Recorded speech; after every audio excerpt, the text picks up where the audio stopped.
afternoon, witches, warlocks, sorcerers, adepts, friends, fans, family, and followers to Season 5, Episode Hit 6 of the hit underground radio occult show known as Knights of the Nephilim, brought to you by Celestial Oddities Radio and the Coterie of Samil Arcane Occult Order. As always, I will be your host and guide on this journey into magic and mysticism, darkness and divination. I am Frater Crow, and it's a pleasure to have you listening in today. Whether you're listening live, streaming after the fact, or you've downloaded this to your device for on the go, we do want to thank you for your patronage and support. Just make sure you click the like, share, follow, and subscribe buttons on whatever platforms you're tuning in from. If you're more of a visual and live person, our episodes as they air live are available across 4 different Facebook pages. That's Frater Crow, the Coterie of Samil, Celestial Oddities Radio, and Knights of the Nephilim. They are housed on Facebook for 30 days before those live videos are removed because of Facebook's policies. But it is also on our Knights of the Nephilim YouTube channel, which it remains permanently, so feel free to watch where you like. If you leave comments and things like that during our live episodes, we will throw them up on the screen. We'll ask our guests questions if you have them. We really want you to be a part of the show and participate in it because this is much your show as it is ours. For those that might like only listening to the audio, I know some people like listening to it on the drive to work, at the gym, and so forth. After our live segments end, I do upload our episodes to a multitude of different platforms, from Spotify, Spreaker, Deezer, Castbox, Apple Podcasts, Google Play, you name it, we're on it. So feel free to listen where you like and share it around. It means a lot to us. We are on episode 6, and this is a special episode. As you know, we normally air live on Thursday evenings, but our guest is coming to us from the Netherlands, and the time difference, it just made more sense to do a special Sunday episode, and we're very excited about that. So make sure you share it around and join us for what's going to be a very enlightening and fun conversation today. Our last several episodes have had some wonderful guests. We had Orly Stewart and John Vermillion. We had Baba Yogi Kalanath Agori, Bal Cadmon, Natasha Michelle of the Coterie of Samil, and Eduardo Regis, aka Frater Vamiri, on our last episode. So a lot of wonderful guests from different backgrounds, different belief systems, and different parts of the world. And today we're going to jump into something unique that you don't hear a lot of conversation about, but I am excited to have a conversation about. We have a return guest by the name of Wilmar Taal, and Wilmar was on years ago, and we're bringing him back. And for those that missed the old episode, that's okay, because the way I would like to structure today's episode is that we catch up on some of the things we talked about last time around, but dive into much, much more that we did not touch base on last time around. So this is a one-stop shop for Wilmar Taal's belief system, workings, writings, and so forth. I always encourage to go back and watch the other episode, but it's not necessarily needed. We're very excited to bring him back. So to give you a little bit of introduction, welcome seekers of hidden knowledge to a special episode, as we mentioned, of Knights of the Nephilim. Because today we walk into the enchanted realm of gnome magic and folklore with our distinguished guest, Wilmar Taal, a cultural historian and accomplished author.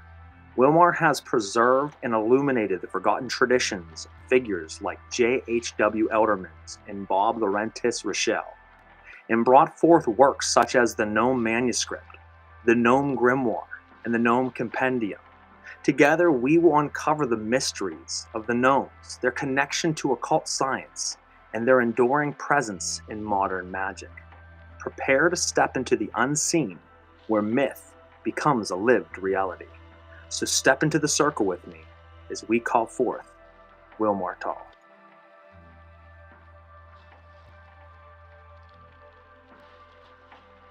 Hello, brother. Are you there?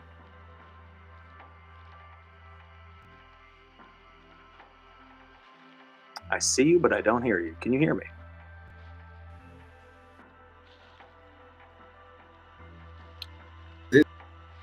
I've lost your...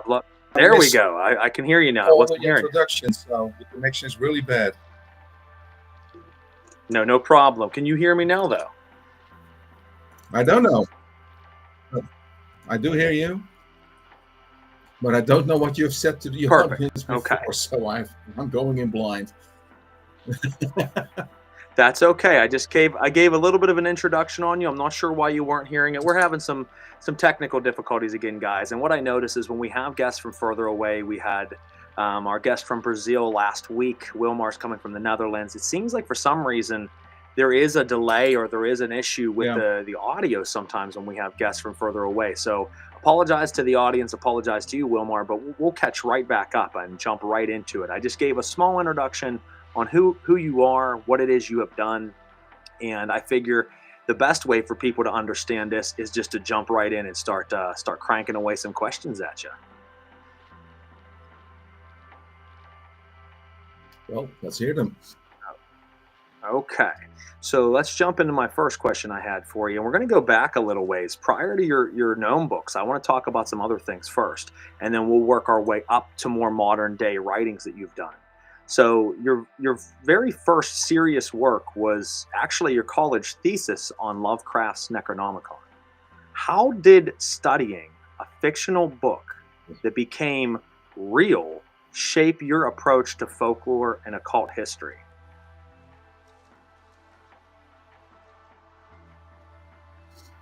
Well, it brought me on the path of falsifying history. That was actually my interest in why you that doesn't exist into existence.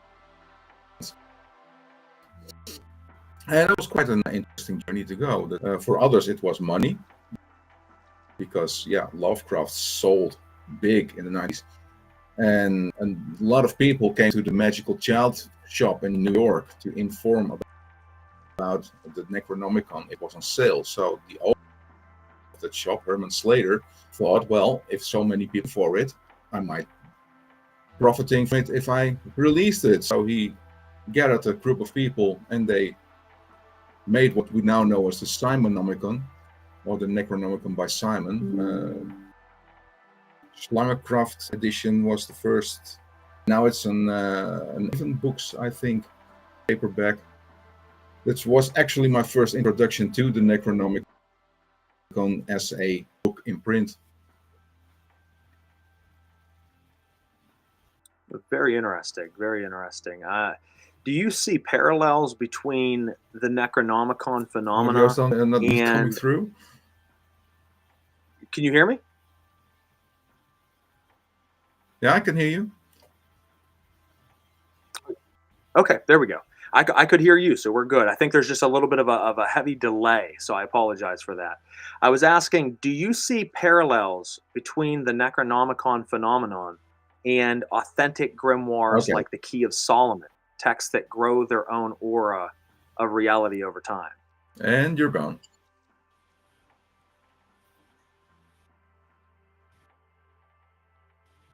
I'm not sure why you can't hear me. I've never had this problem before. I don't know if it's because of distance or because I'm getting everybody's reading. The question, because the sound was playing up again. Do you see parallels between the Necronomicon phenomena and authentic grimoires like the Key of Solomon, texts that grew their own aura of reality over time?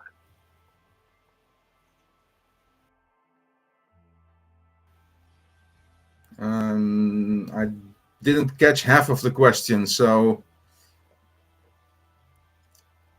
I think this is not really working. I'm getting these messages that the connection is bad.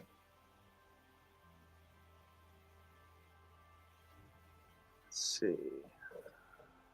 Sorry, guys out there. I'm not sure why this is happening. I have full connectivity on my side. Like I said, sometimes being so far away from one another can cause that problem. Let me try one thing. Do you have a moment? Okay. Yes.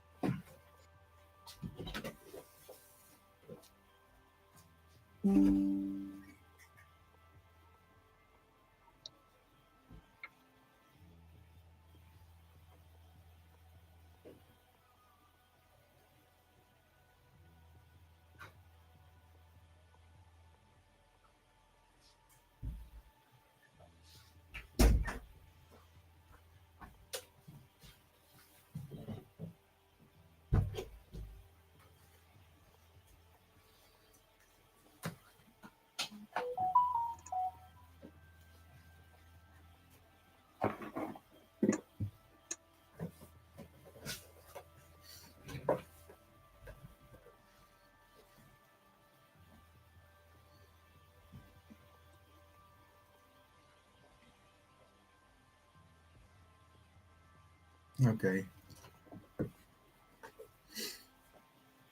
Are you able to hear me better now?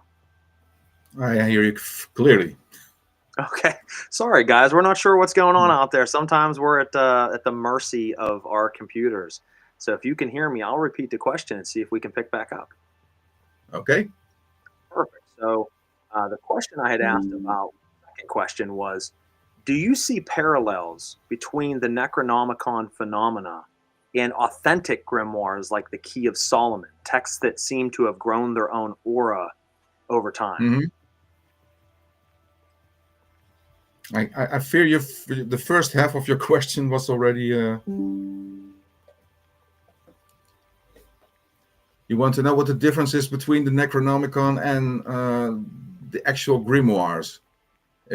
Yeah, do you see a parallel? Do you see a similarity between what Lovecraft released with the Necronomicon and what it's become in comparison to other authentic grimoires like the Grand Grimoire or the Lemegeton? Do you see parallels between them? No, if you're referring to Lovecraft himself, he approached the version of a grimoire more like a narrative. And a grimoire doesn't have a narrative. It's a collection of rituals, of instructions, of how to perform certain magical rituals. And Lovecraft was more text-based, more into a story of how some evil came to be. And the Necronomicons that I studied didn't go into that. We had the Al-Azif by Leon Sprague de Camp, which was only Arabic text, so we couldn't make anything of it. And my research showed that it was, in fact, a Persian cookbook. It wasn't a grimoire at all. It didn't have to do anything with magic. Then we got the Simon Necronomicon in 1977, which was more of a grimoire-like text, but also it wasn't really a grimoire. It was, some parts of it was like how to win the love of a woman. You had to chant over an apple, squeeze the juice out of it, and give it to the woman to drink. That's something that you might expect in a grimoire, but not all those texts about the Sumerian mythology intermixed with Lovecraftian Cthulhu mythos. The same is also for the Hay Necronomicon, which Colin Wilson was involved in, which also was more like a creation tale of how the Lovecraft mythos came to be in a fictional environment in which John Dee translated the book from Latin. And there's also the Tyson Necronomicon, which is actually more in key with Lovecraft. The citations Lovecraft published in his fiction are also included in Tyson's Necronomicon, so that makes him the more genuine. But no, you cannot compare it to the Key of Solomon or the Lemegeton or the Dragon Rouge. Those are totally different works. Now, do you think that Lovecraft, and I would imagine you do you think Lovecraft unintentionally created a magic current, or do you feel that it was inevitable that readers would end up making it into a belief, practice, and system as it has become? Lovecraft was a skeptic and a real hardcore skeptic. So no, I don't think he. I think the problem with Lovecraft is that he mixes fiction with reality. If you go to the Dunwich Horror, he mentions 5 libraries that hold a copy of the Necronomicon, and 4 of them are real, 1 is not. That's the Miskatonic University in Arkham. But the other 4 universities, Harvard, the British Library,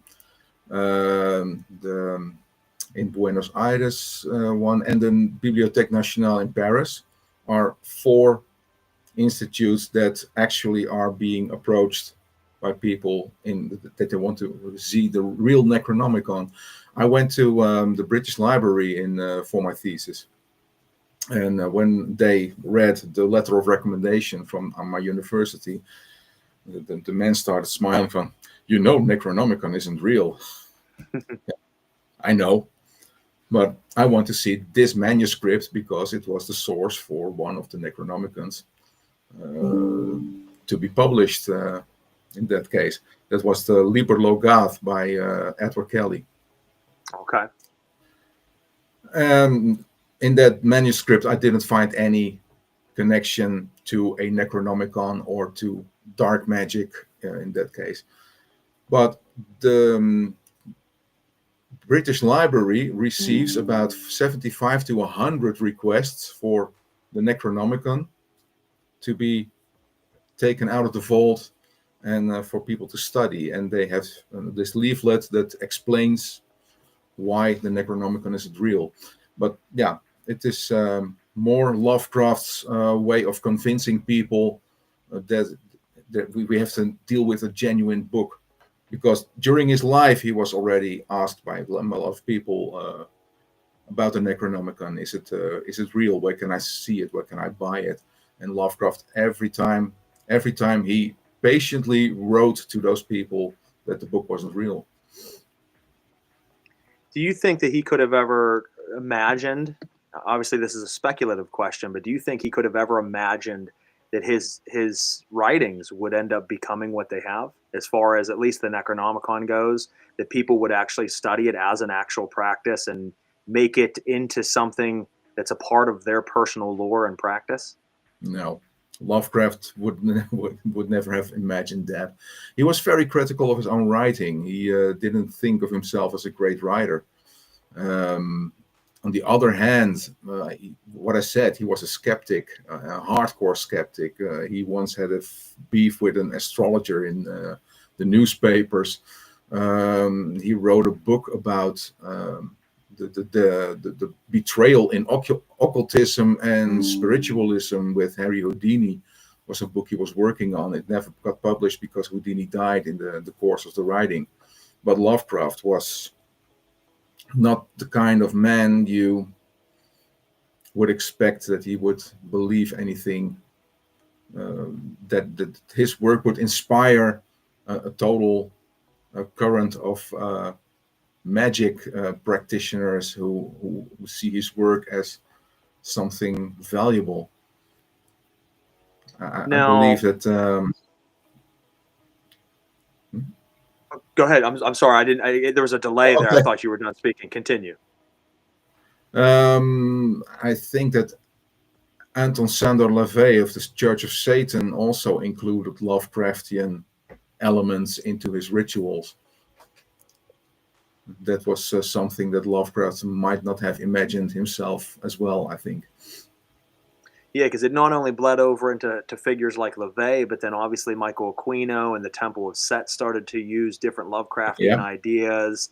You had Dr. Stephen Flowers, who has been a part of some projects that are correlated with Lovecraftian ideas. They wrote a book called Infernal Geometry, which he was a part of, and it talks heavily about the Cthulhu mythos and some Lovecraftian themes. So it's very interesting how Lovecraft's work, even as a skeptic and as someone who could have never imagined it become what it has opened up just multitude of different paths and belief systems that have stemmed from it. And you said something in your book that I found very interesting on the Necronomicon, and you said that Abdul El-Hazard was something that he was nicknamed as a kid, correct? At Lovecraft, I think there was something in that book that you mentioned that was a nickname that someone was calling him and his family. Am I correct?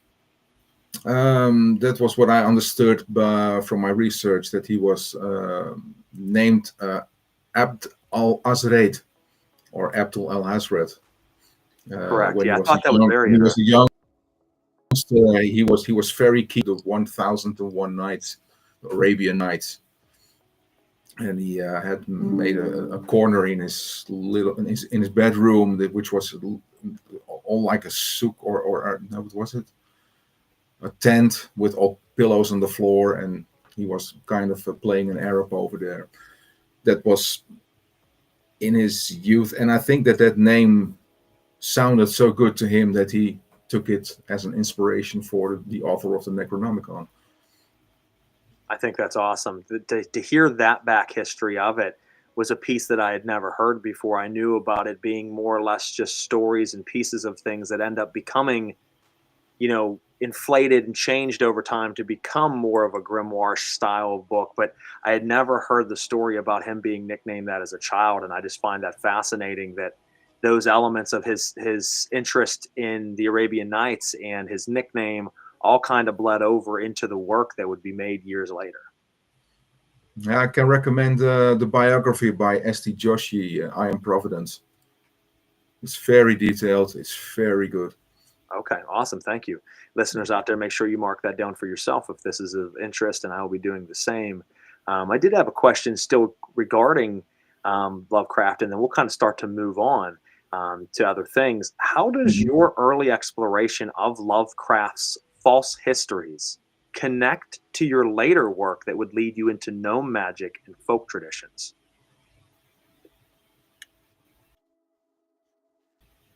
That last part was lost in the So I was asking connection. how your following of Lovecraft's false histories influenced you and would lead you later on in time to gnome magic and to folklore.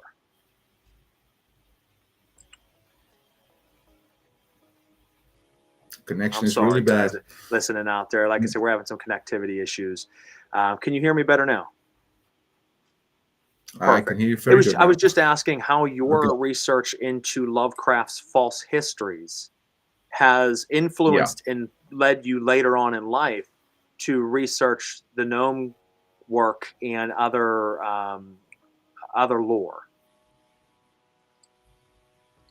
No, not as much. Lovecraft was more like a historic approach for me, and the gnome lore was more like a folklore.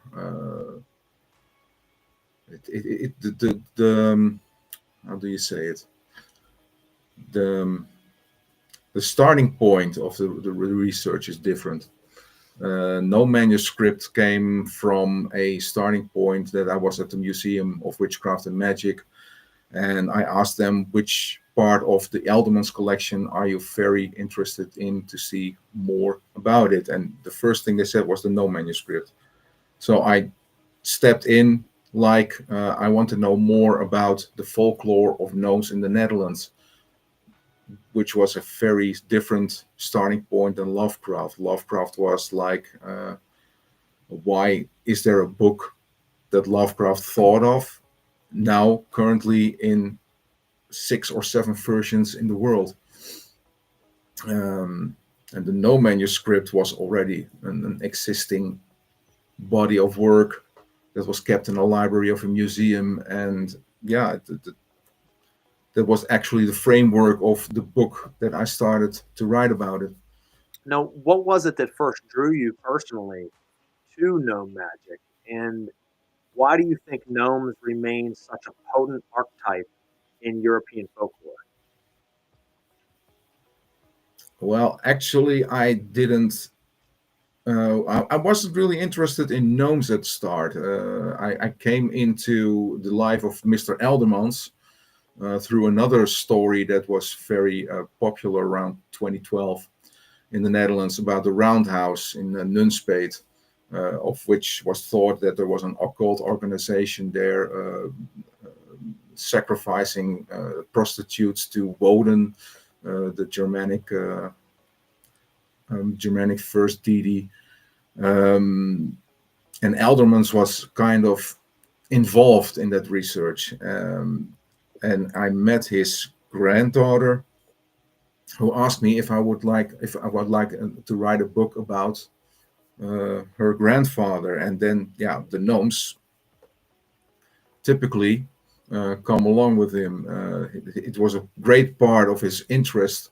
If you go look at his works, there are 2 major topics. The first one is sexual magic. The other one is gnomes. And because the Museum of Witchcraft was keen on the Gnome Manuscript, they actually shaped my path into that my next publication was about the gnomes. So I had to read up about gnomes very quickly. of which my knowledge was actually zero at that point. And a few years later, I'm the leading expert on Dutch gnome tales. So it's a strange development, but it was quite amusing to learn that a lot of the gnome tales that we know are from the southern parts of the Netherlands and are actually Celtic in origin, which is, for me, was kind of a shocker, because I thought that we were influenced by the Germanic culture, but no, we seem to have had a very large Celtic influence in the southern part of the Netherlands, and you see that in the tales that the people tell over there. In the province of Zeeland, you have gnomes that can make you get lost. And in England, we call that pixie led. Then you're lost because the pixies are kind of disguising the path for you. And the cure for that is to turn your jacket inside out, which confuses the pixies, and then they let you go. The cure for being pixie led in the Netherlands, there's not spoken about. So it's quite there is an influence, but it's not the same. Well, that leads me perfectly into the next question, actually, because across different cultures, gnomes are portrayed in varying different ways. What do you think unites these depictions, and what deeper truths do you think that the gnomes reveal about our relationship with the earth? Well, the fun thing is that actually every corner of the world has gnome tales. They call the little people differently, but they are mischievous. They are sometimes a pest. Sometimes they help you. But some of those creatures in Suriname, I forgot the name of them, but those are evil gnomes. We do have mischievous and grumpy gnomes in the Netherlands, but also helpful gnomes. If you look to the German culture, the Germanic culture, then you have the Kubawalda, that's the house spirit. But you also have the Klabauterman, which is actually more like the grumpy type of gnome. But the Kubawalda has more in common with the Nisse from Sweden, which is also a house spirit. So there are all these small connections between all those tales that makes me think that there was one originating culture where these tales originated, where they influenced later cultures into keeping those stories alive. I don't know if I'm making sense now, but No, you are. No, absolutely. No, I think that's wonderful because, as you said, no matter where you look, there is a story in folklore about gnomes. They go from different names, as you mentioned, different iconographies of them, but they are in every single culture that's ever existed. And I find that to be absolutely fascinating, that every part of humanity has shared in this phenomena of gnomes. I mean, that can't be explained other than the fact that there is contact taking place across the world. Well, at least they have a point of origin. Yeah. If you look to the English and the Irish gnome of tales of little people, that's quite different from anywhere else in the world. But if you go to Brittany and France, there's actually kind of overlap with those tales. So there is something at work, but we don't know yet. Now, do you see gnomes primarily as land spirits or as archetypal forces or maybe autonomous beings that can be contacted through ritual? How do you personally see them as a being? Do you think that they are more spirit or are they a physical being? What is your understanding through the research that you've done? Well, we do have the pygmy theory, in which gnomes are creatures of flesh and blood. The pygmy theory originates from Crete, where a small race of the Idaean Dactyli were called. were mining the Mount Ida on Crete, and when that mount got depleted, they started to move away into Europe, and they mined all kinds of ores and in all kinds of countries, and they ended up in Ramsbeck in Germany. And by chance, I have visited that mine, so I could ask the guide if there were kind of gnome lore in those mines, and he never heard of it. So you have to take it into account that those stories might be exaggerated. Then there are the other stories about gnomes being spirits, and those are actually the tales that are relevant in the Netherlands. Most of the things that Eldermans have written down was that gnomes appeared in a haze and they disappeared in a haze. So more like a spirit than like a flesh and blood creature. It's fascinating. It's fascinating. You get different cultures that see them and understand them, but not only in different names and different images, but also how they are as a being, more corporeal or more spirit. It's very interesting to know, those differences between them. Real quick, I want to jump into a comment here, and then we'll jump back into gnomes, because this is a comment regarding the Necronomicon, and I don't want to get too far ahead. We have a listener that said, hold on one second. He said, I had the Necronomicon when I was 19 back in 1989. And is Pazuzu one of the seals? Pazuzu is in the Simon Necronomicon, but correct me if I'm wrong, Wilmar. Pazuzu wasn't originally in the manuscripts that Lovecraft created. That was added later on, was it not? Pazuzu never played a role in Lovecraft. No. I was going to say I didn't think there was anything to do with Pazuzu in any of his writings, because most of his spirits were original to his writings. Nyarlathotep, Cthulhu, Yog-Sothoth, and different spirits of that nature. Mm-hmm. He didn't bring in the Mesopotamian, as you said. That was more an additive later on that was used probably to sell books and make it more cohesive as a grimoire for the grimoire crowd to want to purchase it. Actually, Pazuzu's on the page next to Humbaba. Okay. So yeah. I remember that. It's funny the things you remember when you start thinking about it that just kind of pop up from the research that you've done. Well, this wasn't the research. It's the fault of Morbid Angel. Oh, was it? Okay. Yeah, it was. I got me the Simon Necronomicon back in, I think, 89 as well, and I devoured it. I almost knew it by heart. So, and some things have lingered on 30 plus years later. No, I love it.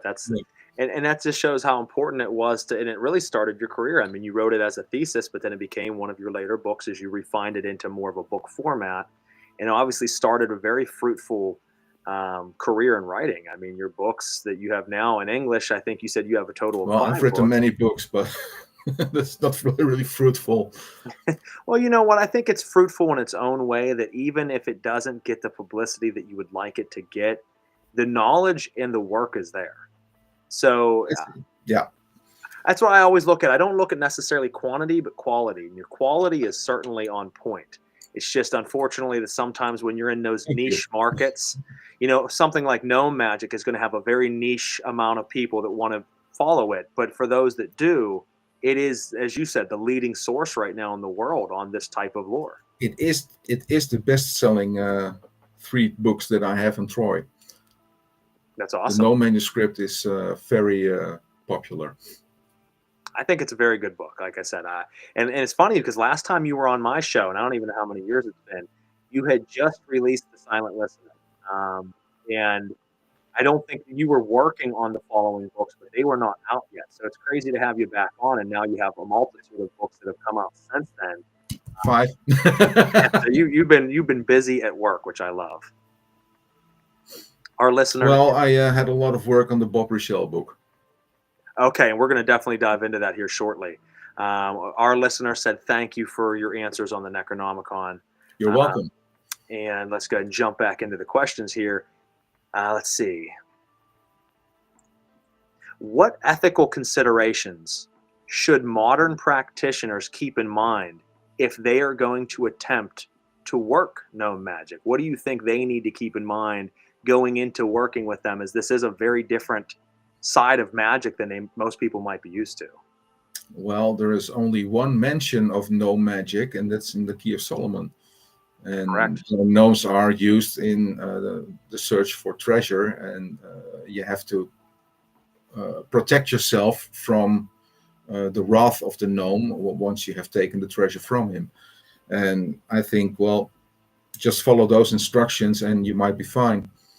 But there is not much magic known that concerns gnomes. A lot of people do work with the elementary spirits of elemental spirits.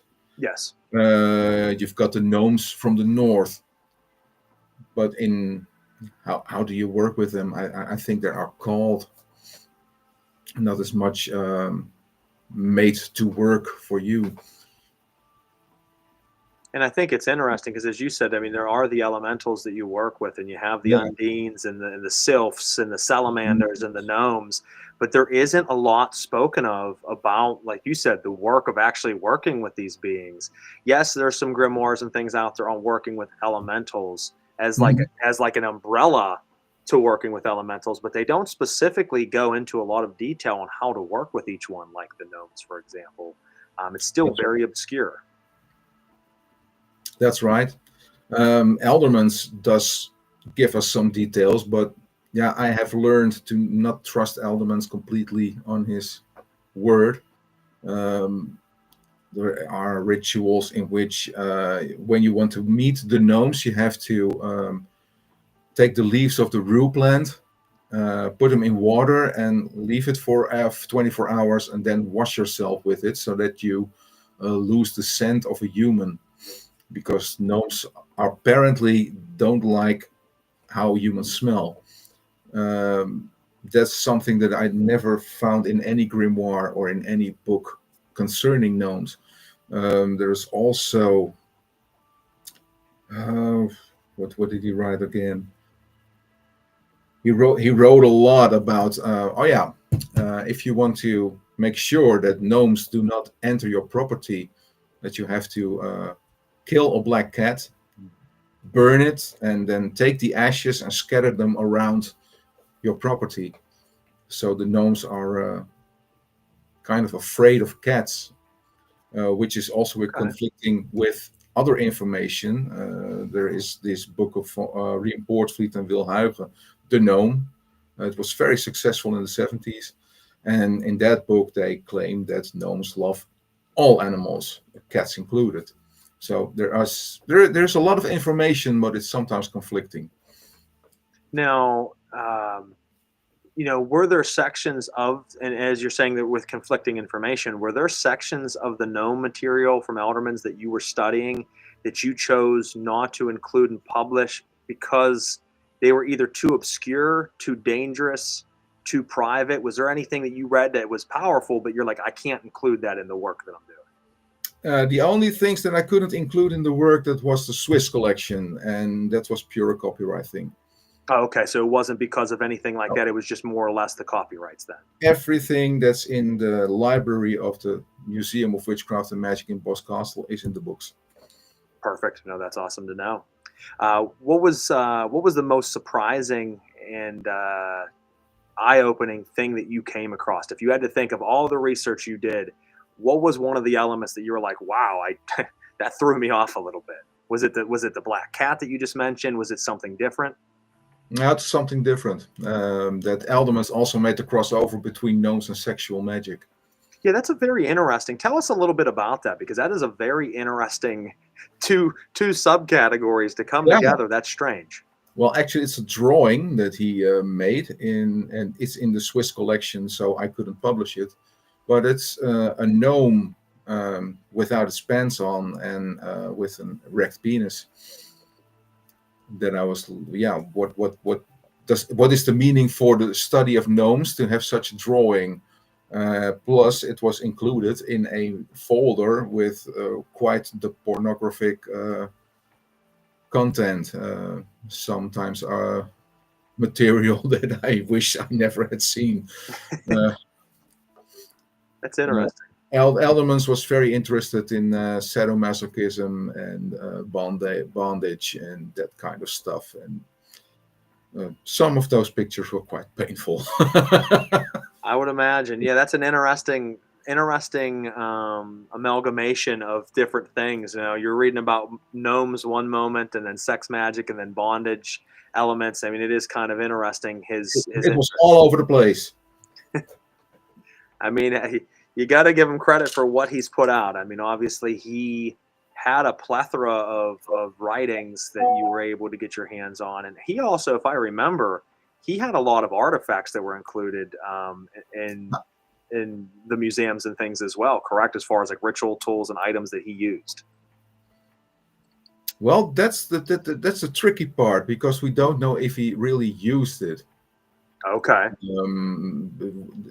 The catch is that he was very interested in the imagery, and already in the 1950s, a lot of people reported back that when they visited the house of Eldermans, there were all these symbols on the walls and all these drawings depicting strange things. But I never got the impression from studying all his material, and I've studied a lot of his writings and his drawings, that he was actually a practitioner. He never gave that impression. There was only one photograph where I started doubting, because it was taken at his desk at the probation office where he worked. And on the front of the desk was a candle holder with 3 candles and with the symbol of the Magia Amatoria, the society that he apparently was a member from. And Interesting. I'm currently looking into that now. Okay, that's very interesting. So I'm really trying to track them down through publications. I'm now focusing my attention to 1960s and 70s pornographic magazines, and in case the personals, I want to see if in the personals those names of those sexual magical organizations are going to pop up, because the newspapers don't mention anything, and most occult organizations made contact through personals in newspapers. Yep, I've heard about that before, and yeah, back in the day when we didn't have the internet. Yeah, it was a good way of kind of encoding things to one another and give each other messages without the regular public really knowing, and that's very cool to hear. Sometimes they were very clear about what they wanted. Oh, were they? Okay. You have the temple builders from Leiden in the Netherlands, and they were perfectly open. We have a reading over there, and the subject is this and that, and you can, if you be there at that time, the fee is this. It was quite. You didn't have to start deciphering the ad, but there are also indeed small personals in which, it's very cryptic, and you have to find out if this is the society you're looking for. Well, I wish you luck on that research. That's very interesting. I can't wait to see what comes of that. Well, I mostly look up to. I have a bit of difficulty with the content that you have to go into pornographic magazines to see if it is there. There is also a magazine that was called Daphne, which was actually more of the sadomasochistic community, but it isn't available. I've tried to find some copies of that magazine, but it's impossible to find it. Well, hopefully someone can get you. And you know what? Sometimes it pops up when it's supposed to. So I've noticed there's things I've looked for before and cannot find it. I've given up hope. And then out of nowhere, the blue, it pops up. And you're like, okay, so the spirits are playing tricks on me. They're giving it to me when they want me to have it, not when I want to have it. So hopefully it's a case like that for you where it pops up. I hope they hear you. I hope they hear you. Now, hello, Alistair Knock. Thank you for tuning in, brother. Let's go ahead and jump in now. So what, thinking of your text that you have released now, I want to focus on two of them. How do the Gnome Grimoire and the Gnome Compendium expand or diverge from the original manuscript? If I understood you correctly, because the connection was bad again. Actually, it's not as much that there was an original book, and in fact, it was one big book to begin with. Only because of certain difficulties with the publisher, we had to put it into 3 volumes. It was always meant to be one work, and I chose to do it on topic, like when Eldermans wrote about the clothes or the physiology of gnomes or the magic. You could divide the magic into 3 parts. You had the treasure magic, you had the magic to attract gnomes, and the magic to repel them. So I put those 3, because that was the bulk of his work, into 1 volume. And then I decided that the leftovers and the witness declarations of the witness statements that Eldermans noted down, to put that in a single volume as well, so that you could have the entire experience of the Gnome Manuscript as it is in the Museum of Witchcraft and Magic, and then elaborate on some points, given background information about the environment where those gnomes were seen. I visited all those sites that he mentions in the book. And then I started digging up details about those sites, like the Hunenborg, which a lot of people think is a kind of medieval magic place. It isn't. It was just a place where people fled to when war came to the country, and they could hide there, pull up the bridge, and be safe. That is actually what the Hunenborg is. But Eldermans also contributed to that mythical environment by adding gnomes in the equation. So most of the gnomes are seen in or around that Hunenborg. Do you think that that could have been almost the case? Because when you have an area where a lot of different people are fleeing from war or from oppression, Mm-hmm. and they get together, you have a lot of different beliefs and ideas and things melding together, and that creates a lot of new ideas, a lot of new lore. I mean, for example, one of my recent guests last week Mm-hmm. from Brazil practices a lot of the ATRs, and a lot of ATRs obviously came together because as slaves were taken from Africa and brought to places like Brazil and Portugal, there was a lot of churning of the cauldron to create all kinds of new thought systems and new lore. So do you think that maybe he mentions this place because that was kind of a starting ground for a lot of things? No, I think he wished that there was a gnome lore over there, because if you look into the folklore studies that were made at the beginning of the 20th century, gnomes aren't really prevalent in that area where he described, that Hunenborg area.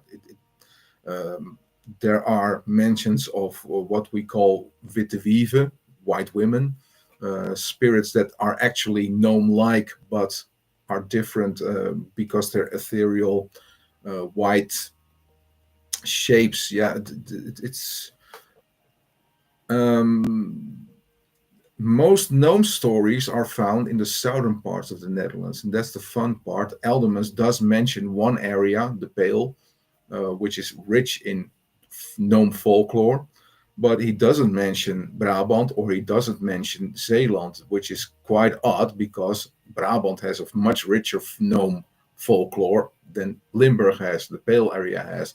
So I think Eldermans was also trying to create his own gnome folklore in Gelderland, in Overijssel, those 2 provinces, which don't have really a lot of gnome folklore to begin with, but in the vision of Eldermans, they do have.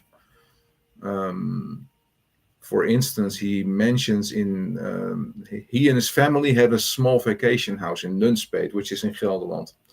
And he said that one of the people who delivered the fuels for the furnace and the central heating system was someone who saw gnomes in the environment of Nunspeet. But if I looked into the history of this person, he isn't really known for being a storyteller about I've seen gnomes, or the gnomes advised me this, or the gnomes made me do that. He's actually quite how do you call it? A little bit a background figure. Okay.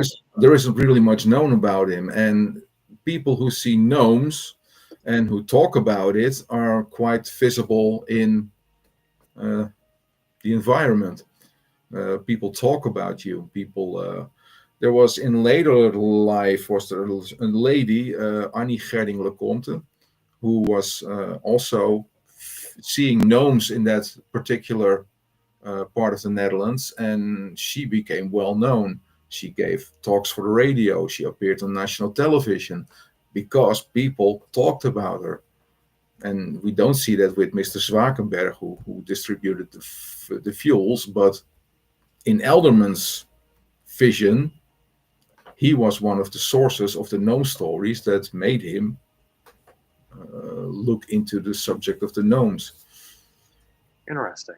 And it sounds like as you said, he might have been adding that lore to different areas to help build up his knowledge base, or help build up his fan base to people who knew his work. Because as someone who had such a body of gnome knowledge, if he's adding it into places that you show no stories that really correlate with that, it sounds like he was trying to create, almost in a way like Lovecraft, trying to create his own history, so to speak. Yeah, but now you make the mistake that he was known, Eldermans. Well, I guess not known until after his death. His works were actually quite private. He never shared, only with people that were like-minded. He shared some of his works. That Mrs. Gerding Lecomte that I just mentioned, he wrote a letter to her in 1976, and he also sent her a couple of drawings of his work, and with the means that she could study it for herself, and when she was done with it, she could send it back to him. But it wasn't mentioned for publication. Eldermans was quite private about that. But yeah, on the other hand, he also did an interview with a magazine, a national magazine in the Netherlands in 1980, about his gnome interest. So yeah, he was quite conflicted about it, I think. He did want to be the expert that is consulted about the subject of the gnomes, but he also wants to stay in the background. I can respect that, though. I mean, there's something to be said about being the knowledge behind a subject, but not wanting all of the bullshit that goes with it. Because as you put yourself out there a lot more, you're going to have a lot more people coming to you. You have a lot more problems happening. You have good and bad taking place. So it kind of makes sense to want to be in the background, but have a passion for it and want to, share that with other people. It's interesting because he was able to be so private in a lot of ways. It does spark the idea that you're looking into that cult. Could he have possibly been a part of it and kept off the radar, didn't write it anywhere, and truly was a secret society that he kept silent about? Do you have thoughts on that? Obviously, I don't want to mess up too much of your upcoming work, but do you think there's anything there that really links him right now other than just speculation? Well, I've made the distinction between existing societies and societies of which I have doubts. So I started with the existing societies like the Rosicrucians. They have their headquarters in Haarlem in the Netherlands. The Rosicrucians didn't want to participate. They didn't want to cooperate in this, so they kept their archives closed for me. I contacted the Ordo Templi Orientis in Germany, because that's the closest chapter for the Netherlands. They did cooperate, and they didn't know Eldermans, so it was kind of looking into if there was a Dutch chapter for the Mysteria Mystica Maxima. Wasn't there. There were some other smaller groups that aren't really known internationally, but they also didn't know Eldermans. So yeah. And was there any Golden Dawn temples over there at that time? No. Okay. No. But he did write about the Golden Dawn. He was aware of them, but in the Netherlands we never had a Golden Dawn temple. Okay, so it's interesting. So either, as you said before, either it didn't actually exist and it's something that kind of became talked about that never happened, or it was very well hidden if none of these other organizations knew about it. Well, something isn't hidden so very good that no one can find it. So I think that my research should shift into other sources than I'm currently consulting, as opposed to saying that it doesn't exist, because in his manuscripts, especially the Swiss works, there's a lot of detail of one organization called Magia Amatoria. And he published photographs of the high priestesses that worked for it. He made a description of a ritual, the Ritus Rutenicus, which was a kind of sadomasochistic sexual magical ritual. So there's something there, but I do have to find the one clue that will lead me to their doorstep. That's fascinating. Now, to the listeners out there, be keeping an eye out for Wilmar's release of that eventually, as he's doing research on it right now. Eventually that'll become something, and I can't wait to see what it turns into. We have some comments saying very interesting. Dialumin Ross says, greetings, Frater Crow and Wilmar Taal. Greetings, brother. Some other folks saying hi, hello. So thank you to all you guys tuning in. Now, Wilmar, with your works that you have released on the Gnome Manuscript, the Gnome Compendium, and so forth, do these texts, for the listeners out there, do these texts suggest any practical instructions for contacting the gnomes? Or is this meant to be more along the lines of symbolic keys to help with inner wisdom? I don't think it's either of those. It's more, there are some instructions how you can come in contact with gnomes, like the washing with the water mixed with roux. But yeah, the chance, Eldermans himself said it, the times, the amount of times that you can see a hare is the same amount of times that you can see a gnome. And hares are quite shy animals. So yes. We have hares here in the backland. I see them every morning. So where are my gnomes? I see hares all the time now. But no, that's kind of a stupid joke. But it does say that seeing gnomes is not something for everyone. Eldermans also described it as you should have a talent for it, a kind of paranormal ability to witness them. And even then, most of the witnesses say, well, the gnomes are just standing there. They're ignoring me. I say good morning and they don't say anything back, which, kind of indicates that it was more a collection for him than that it was a book of instructions. And if you see the manuscript, you can indeed puzzle it together that it's more like a collection of information. But it's a hell of a collection of information at that. It's a big collection, yeah. Now we have a comment here, and I will do my best to the commenter to try to say it properly. Brazilians have the Curupira, while Mexico have Aluxis. To the Iroquois, they are called Jogaho. To the Comanche, they are called Nunipi. And the Cherokee, they are the Yunwi Sundi. I'm sure I butchered those names. Yeah. That is very interesting. Thank you for that comment. Obviously, you know your information on Native American figures and spirits and entities. So that's awesome.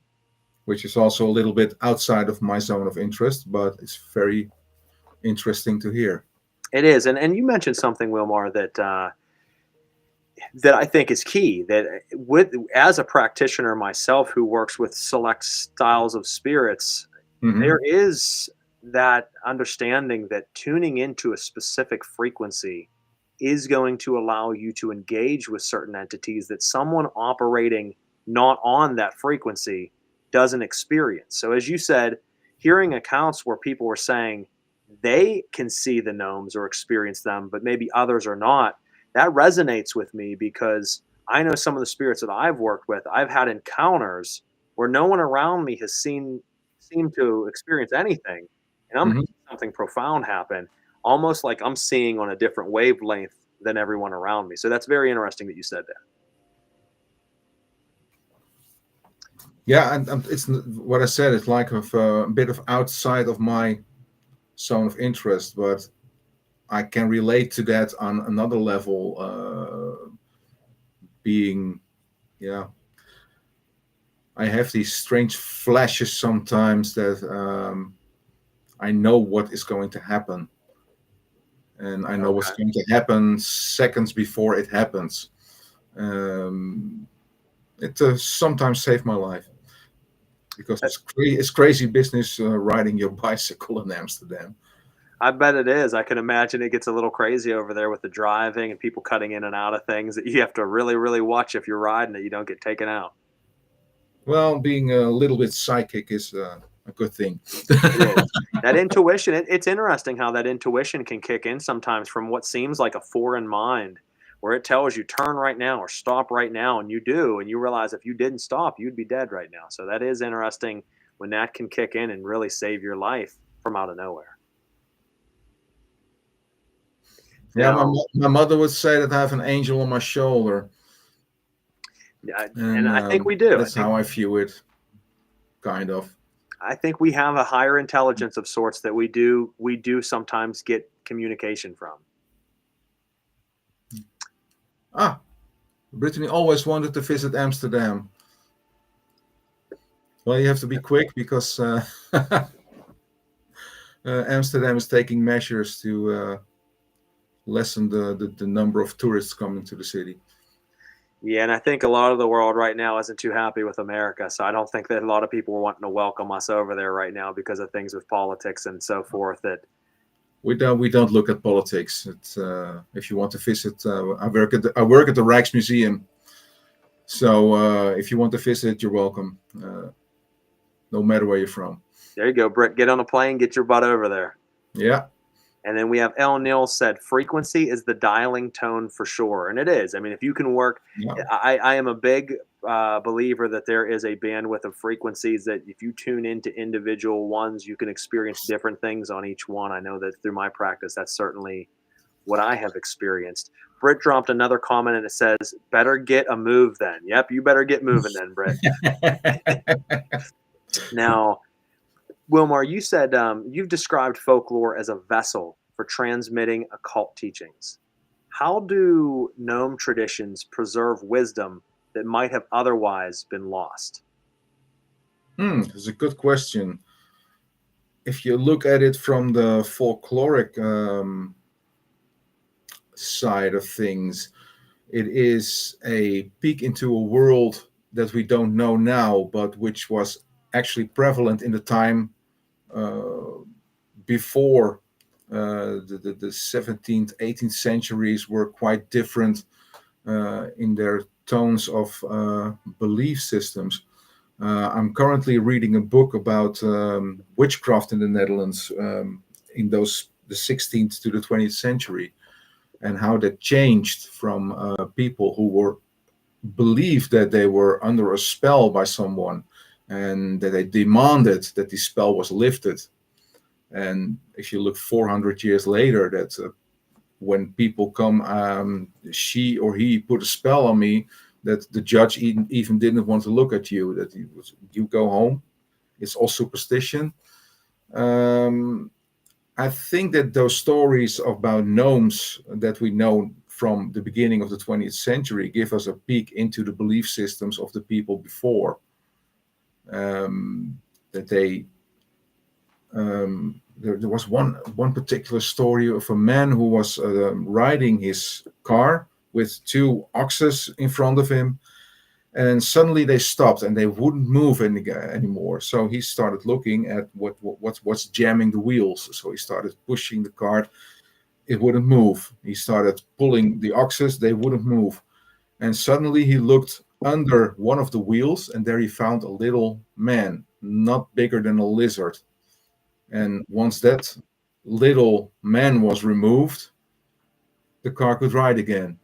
So those stories, if today your car breaks down and it will not move, and you start looking under the wheel, you don't find a little man. But in those days, yeah, it was part of their belief. The supernatural was far more part of everyday life than it is now. Now people are more focused on their telephones, on their social media.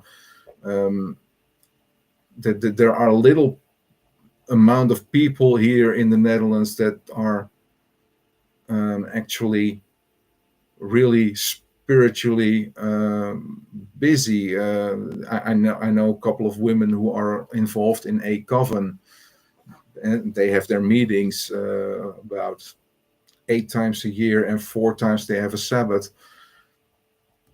But yeah, that's it. Okay, so I really like those peeks into the belief systems of the people in past times. Well, and then that actually brings me to my next question. So it segued perfectly into it. How do you think modern pop culture depictions of gnomes have distorted their original occult significance? Because they're used a lot of times cartoony anymore, and Yeah, they're depicted as something that we all recognize, we all have heard of, we all know, and it's talked about throughout our lives. But how do you think that has been really distorted and changed from their original significance? I think we have the educational system to blame, because when childcare started coming up in the beginning of the 20th century, they didn't have stories and songs and that type of stuff to do with the children. So they started to look into the grim legends and transforming them into fairy tales to tell the children. So a lot of those stories were mutilated because some of them were gruesome. They had to change the appearance of certain creatures, and the gnomes were actually a victim of that. They were transformed into small, friendly creatures with red cheeks, a big beard, and the pointy hat, and they were jumping up and down on toadstools. And what was lost was the fact that gnomes can also be very grumpy, very vengeful. If you crossed a gnome, then you had to pay. There was one story Eldermans noted about a woman who prepared a type of porridge that the gnomes preferred, and she put it outside. But if the porridge was lumpy, then they threw it against the windows and the doors. So every day she had to clean her house because the gnomes were throwing the porridge against anything that they could throw it at. This is not something that you find in the fairy tales, and I think that's the starting point of gnomes becoming ridiculous.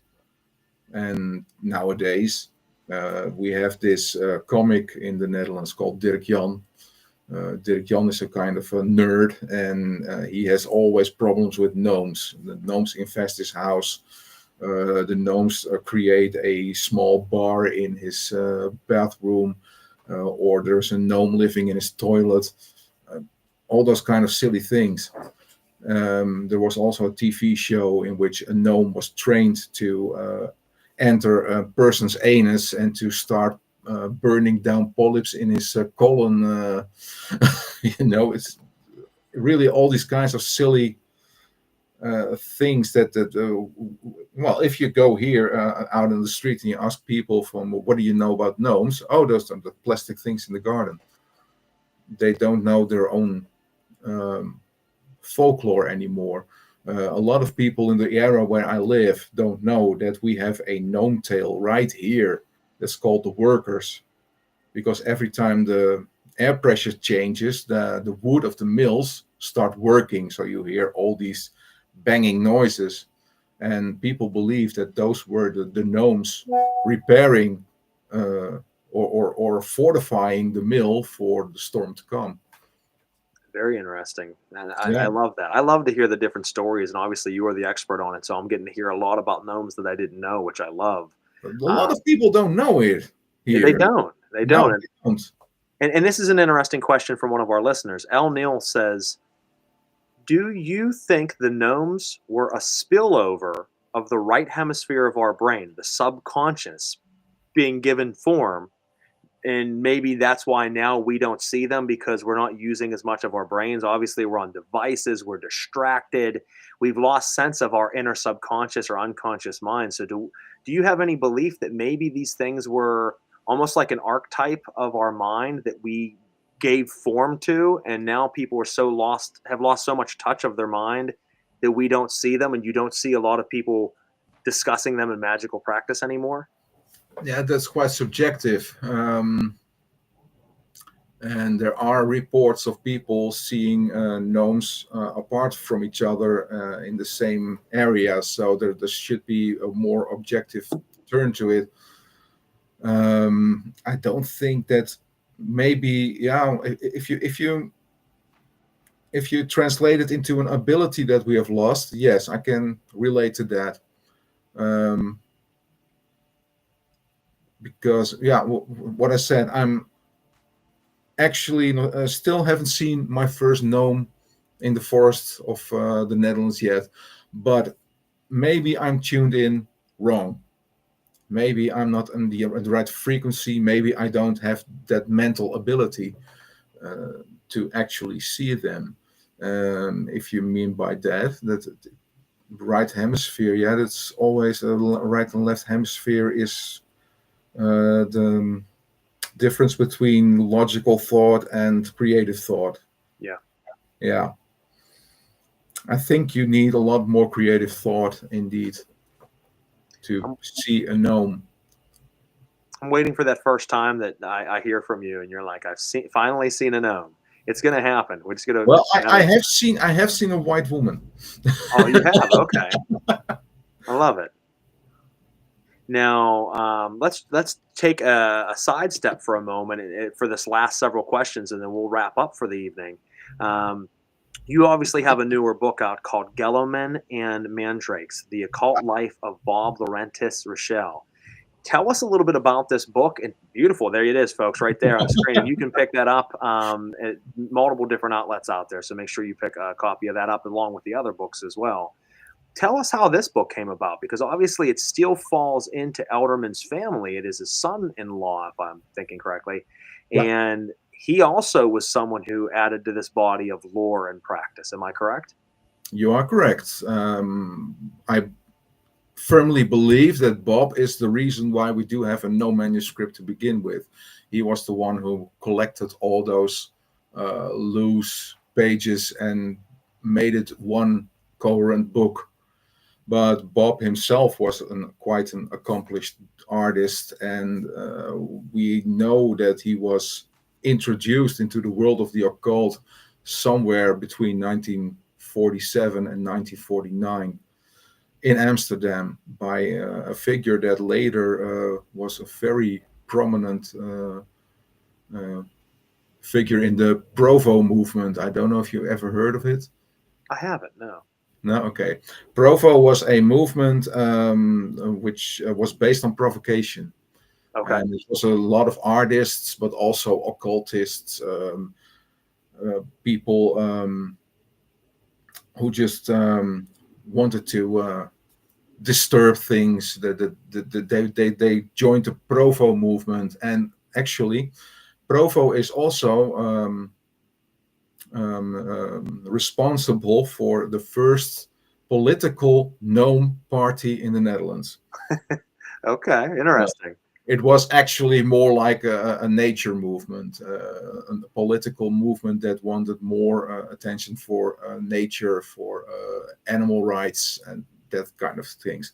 But the Provo also inspired a lot of the new interest in the occult that came in the 60s and 70s in the Netherlands. And Bob really he flourished on that.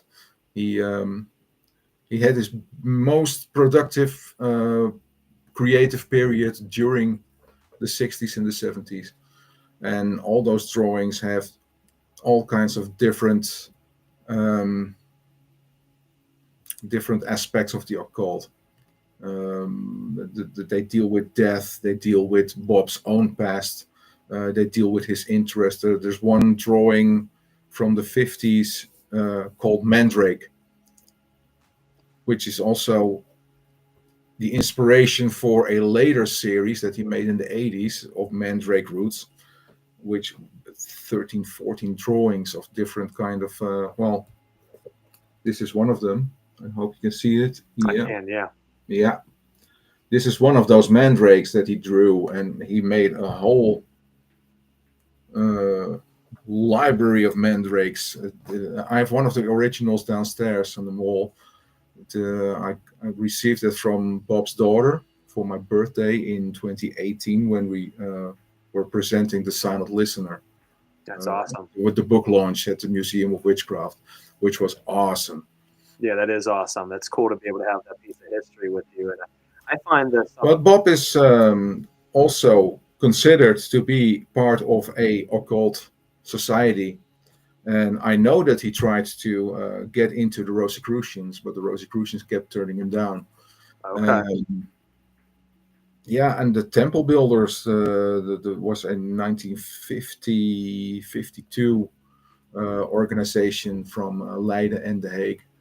And Bob also tried to get into that, but he was rejected because he was not thinking more in the lines of the paranormal. Okay. He had to be more. He had to study more. That was actually their complaint. If he studied more, then he could join. And Bob lost interest and moved on to the next one. But to come back to the key figure from the Provo movement, that was Jan Willem Stickers, also called Abba Serapion. And he is actually the one who introduced Bob into ceremonial magic, the works of Eliphas Levi. And Bob actually developed a fascination with the Baphomet figure. So there are numerous drawings of Baphomet in the Richel collection. Okay. And I added some in the book. No, that's very interesting. I mean, and Eliphas Levi is to me, as I've shared many times over the years, I think one of the best occult writers of all time. I mean, his books changed me early on. Reading his information as a teenager into the occult. Yep, right there. There's just so much fruit to be had within his books and his knowledge, and I think that ceremonial magic owes such a great deal to him, and so many people now getting into this don't know him, and that's a shame that they're building off of the structures that he created, and they don't even know where the structures came from. So much love to Eliphas Levi. He was actually one of the first that I heard of through a friend of mine when I was about 17 or 18 years old, or 16, I don't know. It's a long time ago. But he had that particular book, and I had always been looking for it, and suddenly on the market, I saw it lying there. Yeah, okay, sold. It's a great book. I'll say he definitely changed my life. And another figure that changed my life, besides Levy, was Manly P. Hall. The Secret Teachings of All Ages was just, it still is to me, one of the most amazing books ever written. There's just so much there to ponder on. I'm a big guy on mysticism. I love magic. I love doing ritual, but I've always loved the mystique and the mysticism behind these practices. And certainly both of these gentlemen give quite a bit of that. Now, talking about lore and mysticism and Mhm. mythos, if you're looking at your newest book, the research you did, obviously he had a lot of drawings on the mandrake. Did he have a lot written about the mandrake itself, as far as it being a plant that was able to be used in witchcraft to bring to life? I mean, all the old lore on the You have mandrake to, is fascinating. I have to go back to Eldermans. Eldermans wrote the information. Bob made the drawings. He was just more the illustrator. Okay, that's Yeah, Bob did leave some writings, but not as much on magic.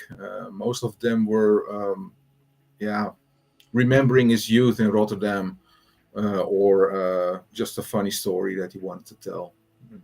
interesting. If he ever wrote anything on the occult, yeah, there are some notes that he made, but not something um, coherent. It's all very phlegmatic. How do you? Yeah, Bob wasn't really. He was interested in a lot of aspects, and Okay. but he never focused on one thing in particular, like Eldermans did with the gnomes. Okay, so he jumped around to different areas of interest, but he didn't have like a specialty. He was kind of just a little bit of Most everything. of all, it was his mood that directed him to certain topics of drawings that he made. During the 1970s, he was very melancholic about the time that he spent in World War II. So World War II became very prevalent in his works around then. So you see all those little Nazi puppets and all those. Yeah, directions to things like he made a drawing of a town and he called it Braunau am Inn. Well, if you know what Braunau am Inn is, that's the birthplace of Adolf Hitler. Uh, Okay. those kind of references are very prevalent in that period of time. But if you look 10 years later, then you don't find anything about World War II. You find a lot about dead figures holding eggs. The egg became a very important part of his iconography in the 90s. And yeah, the, he still developed a inner world. If you compare the two of them, Eldermans was more like the copyist. He made copies of things that he found. And Bob was more the artist. He made layers of meaning in his work. And the fun thing was when he started, he didn't know what would come out of it. And it's actually a stream of consciousness made in a drawing. Okay. No, that makes sense. I think that happens for some writers, that they're tapping into a stream of consciousness that they might not even be aware that they're doing, and they're bringing things forward Hmm. into their writings and releases. I mean, jumping back to the beginning of the episode, I think that in a way, and you might argue this, but in a way, I think that is what Lovecraft did in his workings, because he created something that, I will tell you, experimenting with the Necronomicon, experimenting with the old gods in ritual. I've had wildly insane interactions with something, um, that you start to look at the body of lore that you're going off of, and you're saying, well, this was only ever a cosmic horror. This was only ever writings of a man who didn't even believe in this, but yet then it was adapted and changed over time by other people he influenced. And now, using it in practice, you are experiencing phenomena that can't be explained. So I think sometimes, in his case, he might have tapped into some things even as a skeptic that he didn't realize he tapped into. Well, if you're referring to the Necronomicons that appeared after his life, he never wrote them. Lovecraft actually said himself it would be a hell of a job to write such a book, because you cannot make it as terrible as you want it to be, but you can hint at it being a terrible book. But the Necronomicon, for instance, the Simon Necronomicon was written by a whole team of people who were actually big names in the world of the occult. It is rumored that Peter Lavenda was Simon. Okay, interesting. Lavenda is a real no name in Yes, he is. circles. Yeah, It certainly is. so maybe his input into the work. Well, Cam Kagan also did the sigils and the drawings in the Necronomicon. I don't know what his background was, but maybe they managed to create a work that actually is something that you can work with. I don't know. I'm not a practitioner, but I do know that the Necronomicon, as it is known now, is not written by Lovecraft himself. Correct. Lovecraft may have given the push. And I think that's what it is. That's what I was really meaning by that, is I think that he tapped into something that started an inferno without him realizing he was doing it, as we talked about earlier. But I think that spark might have come from somewhere, not just himself, which I certainly give him credit. I think that sometimes there are things that are influencing us beyond our realization, and they bore a lot of fruit from it. I think that's what happened in his case. Now, we have one more comment I'm going to throw up here, and then 2 questions, and we'll finish out for the evening. El Neil had said something from a moment ago when you were talking about eggs. He put egg of life. Damn right. Egg of life. Yeah. Egg of life. And then he also put clepothic currents. And that's where I'm getting into it with, is working with the adverse tree of life in Kabbalism, the Sitarakra, and working with the Klifa and the Klipoth. You do come across, whether you're following more of those Lovecraftian or Necronomicon style spirits, you do come into contact with things that are very reminiscent of what is described in those books, or even in some of his other writings in the Lovecraftian mythos, like Dagon and other spirits like that. You do come across things that are very Lovecraftian, if I can use that word. And that's why I said I think he was tapping into something in his writings that he might not even have been aware of that was helping influence him. Because I know personally I've experienced some very alienistic experiences with beings that I was not intending to come into contact with, and they were very reminiscent. So thank you, El Neil, for that comment. Now, last 2 questions, and we'll finish out here. In your experience, Wilmar, how does studying gnomes and folklore in general alter one's perception of reality and the boundary between myth and one's lived experiences? It changes everything. I would agree. Yeah, it is an introduction to a world you've never entered before, and now you're kind of the term no papadous from the Key of Solomon has become a daily mention. When my wife starts talking about gnomes, no papadous. I don't know why, but it just mixed into my daily routine. So every time when I see a gnome, no papadous. When I come across gnomes in a book, no papadous. It changed something in me personally. Second part, what it changed is that you look at the forest. If you are walking in the forest, you look with a different set of eyes now. I'm actually very interested in experiencing meeting a gnome. My skeptic half says you're never going to see that. There is also another half in me that says, but what if I tap into that frequency and I actually see it this time? That's a part of it. Another part of it is that you have gathered a lot of knowledge about gnome folklore.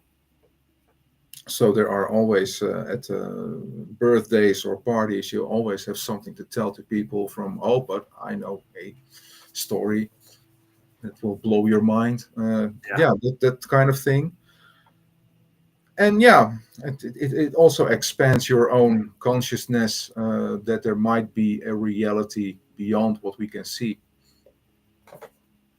And I think it certainly does. Sometime if I can ever find the picture again, Wilmar, I'll have to send it to you. A friend of mine, because I'm so heavily involved in the paranormal world and I go across the country and do paranormal investigation, he sent me a trail cam of his uncle's farm.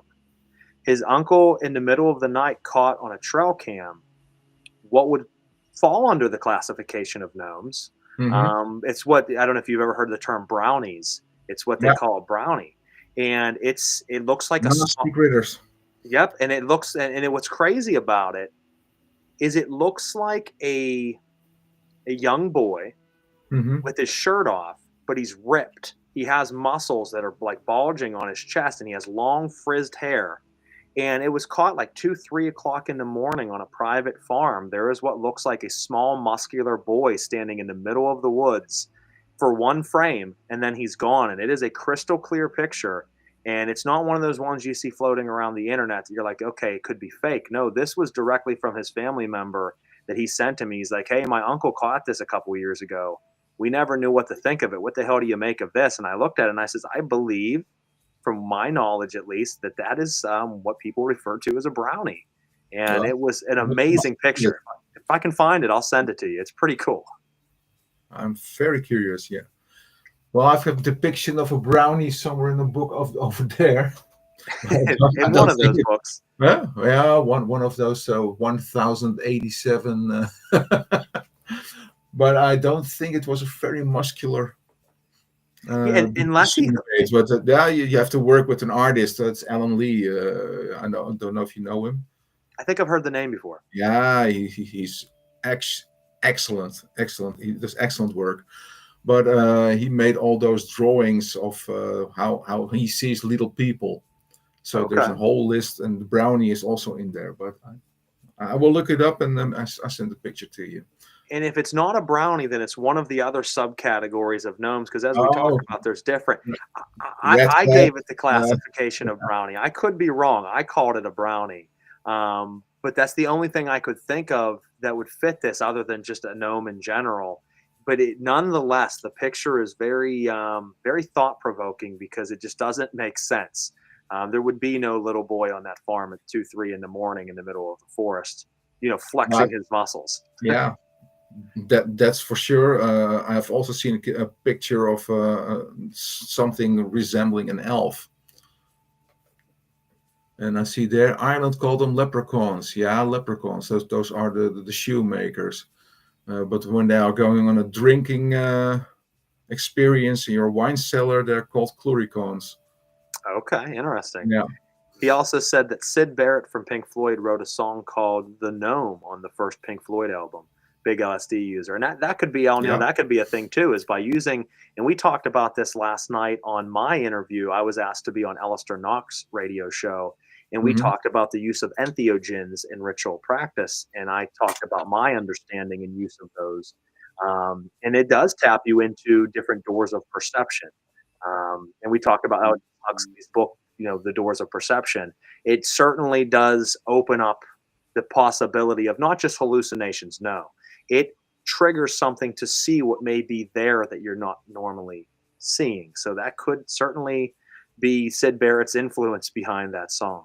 Now, the last question for the evening, and we will wrap up. If gnomes had one lesson or message for humanity today, what do you believe that would be if they could? Stop wrecking your planet. I think that's a solid answer to that. Yeah, I think because gnomes are quite in contact with nature, they also are well. You also find them in areas where humans normally don't come. So the secluded areas. That's the most the best side to see a gnome if you have the ability to see them.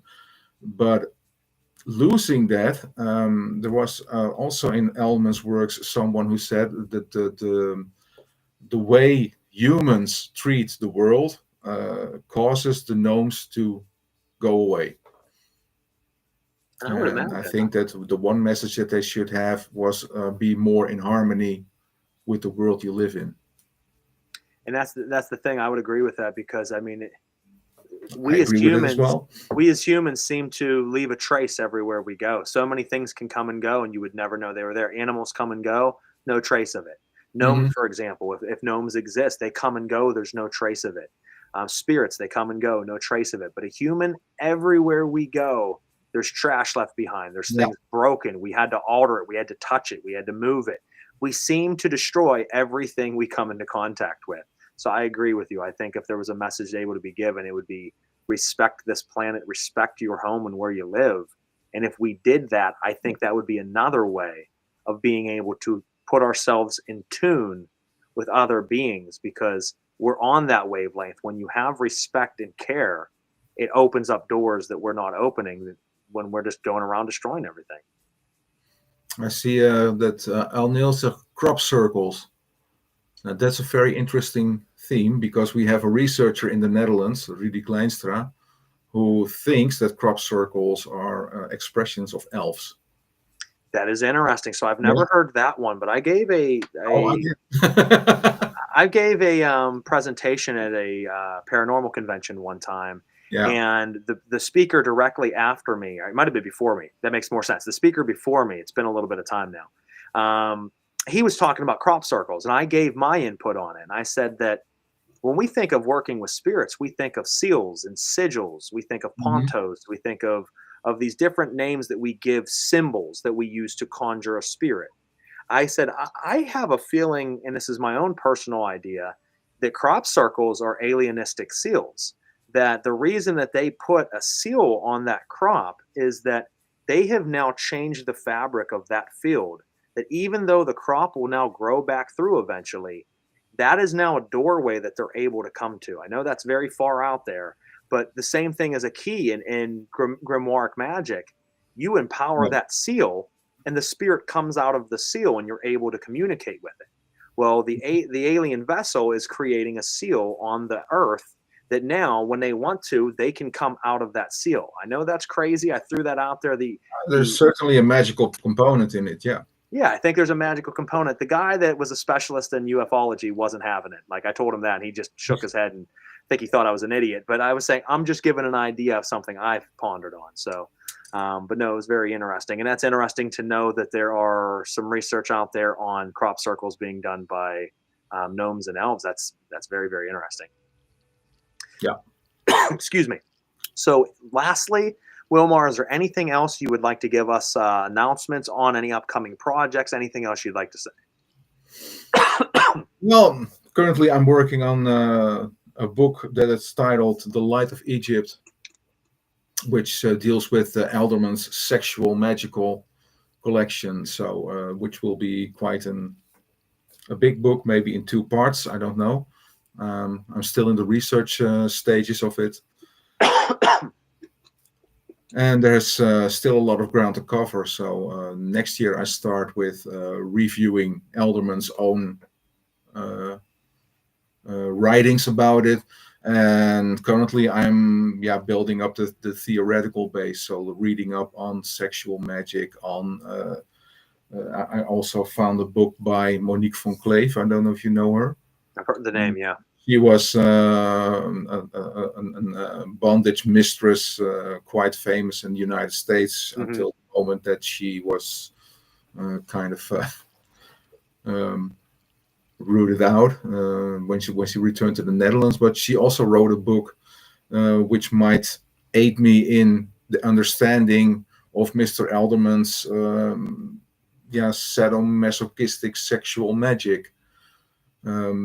And I'm also looking into his interest in works concerning witchcraft as a crime.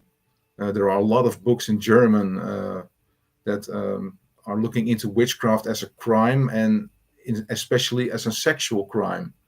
So there are all these bits and pieces that I'm trying to puzzle together. And when I'm starting to work on Elderman's notes himself, I think there will still be times that I will go back to literature to look into some things. I've got this book by P.B. Randolph, Magia Sexualis, which Okay, I've heard of that. I'm going to delve through because I want to know what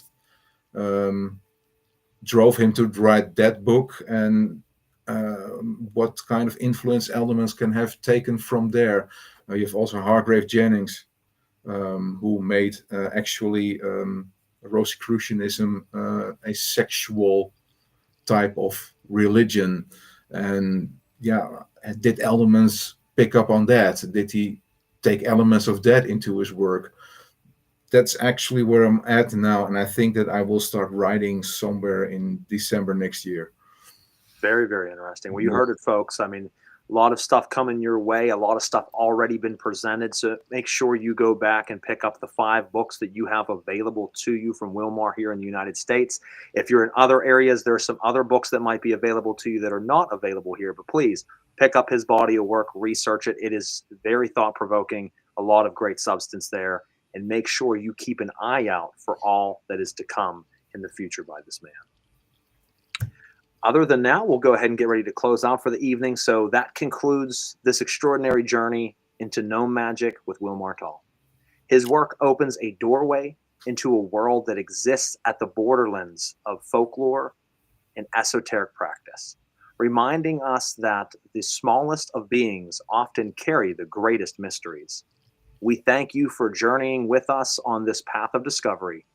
And until next time, keep your mind sharp, your spirits open, and never cease seeking the hidden truths that dwell just beyond your veil. I am Frater Crow, Knights of the Nephilim. We'll catch you next time. Have a great night.